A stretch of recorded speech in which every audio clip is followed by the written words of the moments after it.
주 오셔서 세상을 심판해도 나의 영혼은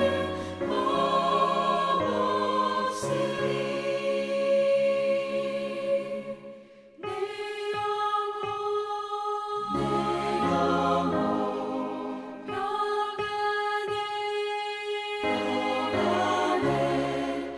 내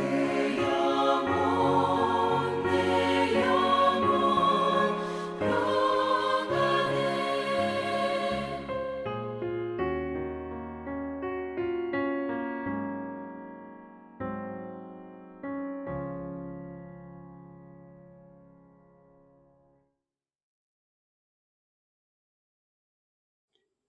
하나님의 크신 은혜와 평강이 오늘도 우리 사랑하는 성도들의 삶의 자리마다 충만히 마시기를 기원합니다. 기도하겠습니다.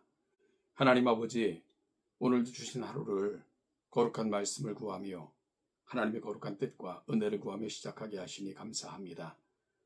오늘도 선명한 하나님의 사람으로 하나님의 거룩한 뜻을 드러내고 받들며 또한 실천하며 살아가는 복된 하루가 되게 하옵소서.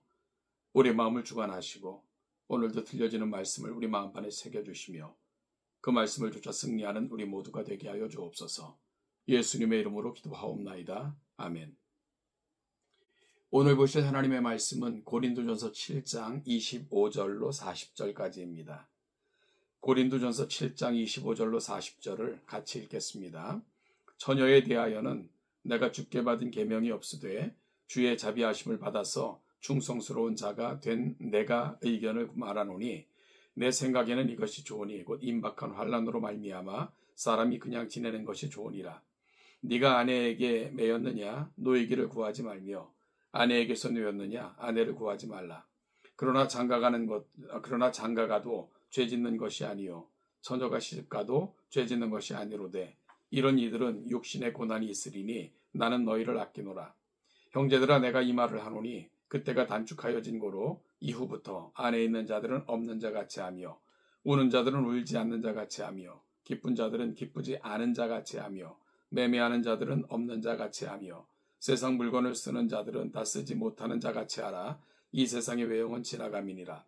너희가 염려 없기를 원하노라. 장가가지 않는 자는 주의 일을 염려하여 어찌하여야 주를 기쁘시게 할까 하되 장가간 자는 세상 일을 염려하여 어찌하여야 아내를 기쁘게 할까 하여 마음이 갈라지며 시집가지 않는 자와 처녀는 주의 일을 염려하여 몸과 영을 다 거룩하게 하려 하되 시집간 자는 세상 일을 염려하여 어찌하여야 남편을 기쁘게 할까 하느니라.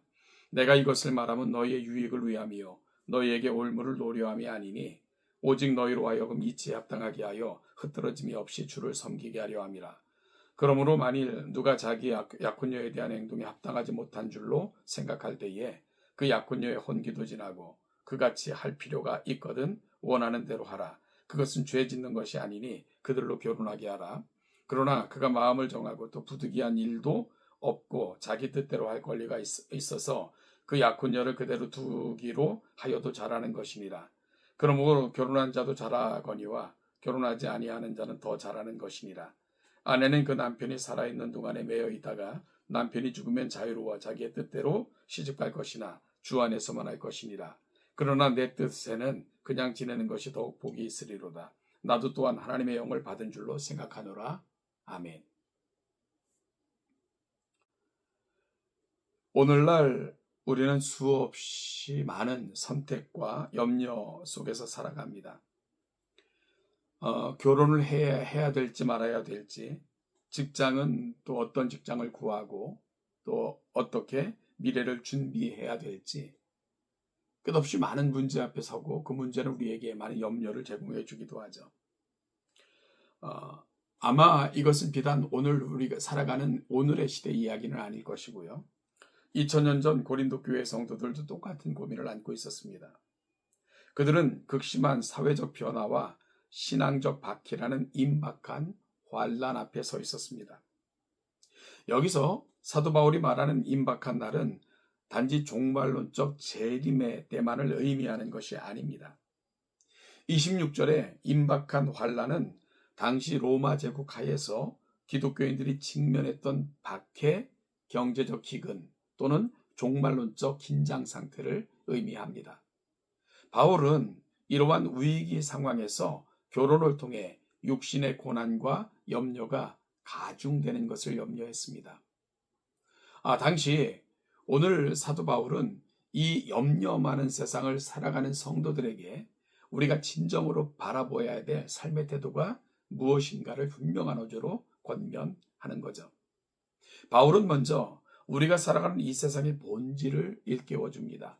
본문 29절과 31절 말씀입니다. 형제들아, 내가 이 말을 하노니 그때가 단축하여진 고로 이후부터 안에 있는 자들은 없는 자 같이 하며 세상 물건을 쓰는 자들은 다 쓰지 못하는 자 같이 하라. 이 세상의 외형은 지나감이니라. 여기서 없는 자 같이 하라는 것은 가정이나 세상 의무를 무책임하게 버리라는 뜻이 아닙니다. 이 세상의 제도, 물질, 육신의 삶은 영원하지 않고 곧 지나간다는 사실을 기억하라는 것입니다. 성경은 이 세상을 도피의 대상으로 보지 않습니다. 오히려 하나님의 주권이 임하는 삶의 터전으로 바라봅니다. 그러나 동시에 우리는 영원한 하나님의 나라를 소망하는 나그네입니다.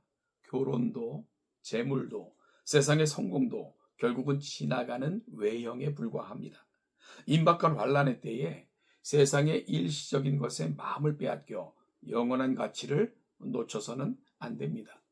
오늘 사도 바울은 바로 이 사실을 우리에게 말씀해 주고 있는 것입니다. 사도 바울은 이 세상의 외형적인 것은 지나감이라고 말하며 결혼이나 결혼이나 세상의 일들 그 자체가 악한 것은 아닙니다. 그러나 중요한 것은 지나가는 것이라는 것입니다.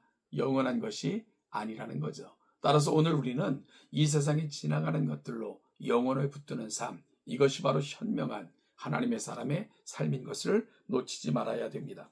이어서 바울은 결혼한 자와 독신인 자의 형편을 비교하며 본질적인 마음의 문제를 지적합니다. 32절과 33절인데요. 너희가 염려 없기를 원하노라. 장가가지 않은 자는 주의 일을 염려하여 어찌하여야 주를 기쁘시게 할까 하되 장가간 자는 세상 일을 염려하여 어찌하여야 아내를 기쁘게 할까 하여 마음이 갈라지며 바울이 독신을 권하는 이유는 독신 자체가 결혼보다 거룩하기 때문이 아닙니다. 염려를 줄이고 마음이 갈라지지 않게 하기 위함입니다. 결혼을 하면 당연히 배우자를 돌보고 가정을 책임지는 세상 일을 염려하게 됩니다. 여러분, 그것은 정당하고 아름다운 책임입니다. 그러나 사도 바울의 염려는 그 책임 때문에 하나님을 향한 중심이 흔들리는 것입니다. 본문 35절은 바울의 진짜 속마음을 보여줍니다. 내가 이것을 말하면 너희의 유익을 위함이요 너희에게 올무를 노려함이 아니니 오직 너희로 하여금 이치에 합당하게 하여 흩뜨러짐이 없이 주를 섬기게 하려 함이라. 핵심은 하나입니다. 결혼을 했든 하지 않았든 우리의 삶은 흩뜨럼이 없이 주를 섬겨야 됩니다.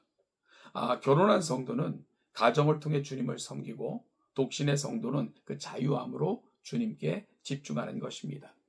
말씀을 정리하겠습니다. 오늘 본문은 우리에게 두 가지 생각의 여지를 제공합니다. 첫째, 형편을 탓하지 말고 지금 자리에서 주님을 바라보라는 것입니다. 결혼을 해서 주님의 일을 못하는 것도 아니고요. 혼자 살기 때문에 더 거룩한 것도 아닙니다. 하나님은 각자에게 주신 은사와 형편이 하나님께서 각자에게 주신 은사와 형편이 다르죠. 중요한 것은 나의 삶의 자리에서 내 마음이 갈라지지 않고 주님을 향해 있는가 하는 점이 중요한 거죠. 두 번째는 영원한 것에 투자하라는 것입니다.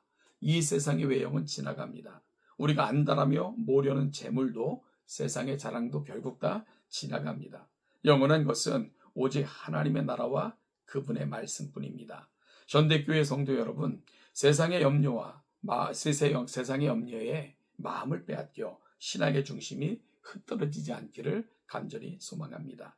임박한 환난 중에서도 주님을 기쁘시게 하고자 했던 그것을 권면했던 사도 바울의 권면을 오늘 다시 가슴에 담고 오늘 우리는 지나가는 것, 외형적인 것을 영원한 것인 것처럼 착각하며 살아가고 있는 것은 아닌가 깊이 돌아보는 복된 하루가 될 수 있기를 간절히 소망합니다. 사도 바울은 오늘 말씀을 통해서 하나님이 나에게 주신 은혜, 하나님께서 내게 주신 깨달음을 가지고 사랑하는 성도들에게 올무를 놓기 위해 아니면은 정죄하기 위해 비난하기 위해 이 말씀을 하고 있는 것이 아닙니다. 오직 하나님 앞에 설 때에 외형적인 것, 지나가는 것으로 말미암아 하나님을 잊고 살았던 삶, 하나님 앞에 섰을 때 부끄러운 삶을 살지 않고 오직 당당하게 하나님 앞에 서기를 소망하는 것, 그것이 바로 하늘의 시민권을 안고 살아가는 우리들을 향한 간절한 바람이기에 이 말씀을 주고 있는 것입니다.